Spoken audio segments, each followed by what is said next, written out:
రాబోయే రోజుల్లో మీ మద్దతు ఎన్డీఏ కూటమికి మీ సపోర్ట్ ఎలా ఉండబోతుందంటారు? ఎన్డీఏ కూటమికి మద్దతు ఇవ్వడానికి ప్రధానంగా 2 కారణాలమ్మా.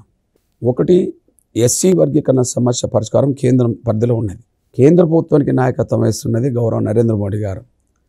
ఆయన మన హైదరాబాదులో నవంబర్ 11వ తారీఖు నాడు పోయిన విశ్వరూప మహాసభకు వచ్చి ఎస్సీ వర్గీకరణకు సంపూర్ణ మద్దతు ఇవ్వడమే కాకుండా సుప్రీంకోర్టులో ఈ అంశాన్ని త్వరగా ప్రక్రియ ముందుకు తీసుకెళ్లే విధంగా కేంద్రం సపోర్ట్ చేస్తుందని చెప్పారు.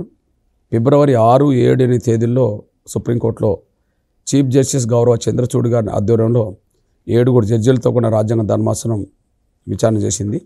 కేంద్ర ప్రభుత్వం కూడా సుప్రీంకోర్టులో వర్గీకరణకు అనుకూలంగా వాదించింది. రేపో మాపో జడ్జిమెంట్ కోసం ఎదురు చూస్తున్నాం. 30 ఏళ్ల పోరాటానికి ఒక 3 నెలల్లో న్యాయమైన ముగింపు తీసుకొచ్చే ప్రయత్నంలో ఆయన ముందడుగేశాడు. భవిష్యత్ తీర్పు కోసం ఎదురు చూస్తున్నాం. ఆ తీర్పు వచ్చింది అనుకోండమ్మా, అది ఆంధ్రప్రదేశ్లో ఎస్సీ వర్గీకరణ అమలు జరగాలి. కేంద్రం అయితే కేంద్రం చేయాలి. కేంద్రం అయితే నరేంద్ర మోడీ గారు అయితేనే చేస్తాడు, హామీ ఇచ్చాడు కాబట్టి. రాష్ట్రం అయితే చంద్రబాబు నాయుడు గారే చేస్తాడు. ఎందుకంటే గతంలో ఎస్సీ వర్గీకరణ చేసిన నాయకుడే చంద్రబాబు నాయుడు గారు. ఉమ్మడి ఆంధ్రప్రదేశ్లో గౌరవ చంద్రబాబు నాయుడు గారు ముఖ్యమంత్రి ఉన్న కాలంలోనే ఎస్సీ వర్గీకరణ జరిగింది. ఎస్సీ వర్గీకరణ జరిగిన కాలంలోనే దాదాపు 22,000 ప్రభుత్వ ఉద్యోగాలు మాదిగ బిడ్డలకు వచ్చినాయి.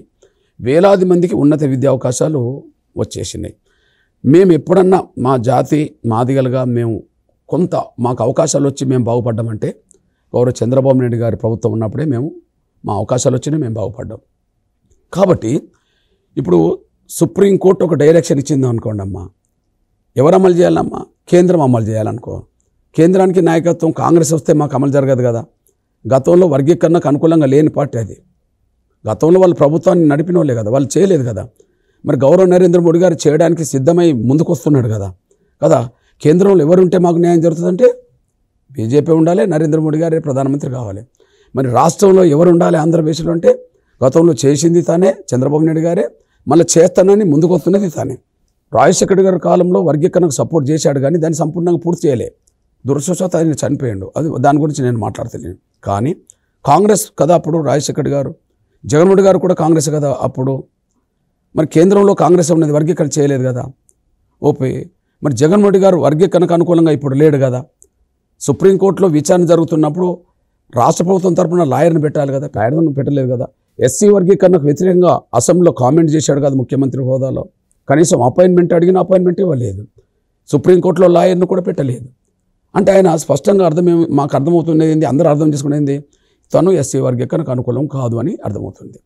కాబట్టి సుప్రీంకోర్టు డైరెక్షన్ ఆంధ్రప్రదేశ్ అమలు జరగాలంటే జగన్ ఉంటే అమలు జరుగుతుందా, చంద్రబాబు గారు ఉంటే అమలు జరుగుతుంది అంటే చంద్రబాబు గారు ఉంటే అమలు జరుగుతుంది. ఎందుకంటే చేసినోడు చేస్తారని తనే ముందుకు వచ్చినోడు. మేము ఎవరిని విశ్వసించాలి? కేంద్రంలో అయితే గౌరవ నరేంద్ర మోడీ గారినే, కాంగ్రెస్ని విశ్వసించలేము. ఆంధ్రప్రదేశ్లో అయితే గౌరవ చంద్రబాబు నాయుడు గారినే, వైసీపీని విశ్వసించలేము.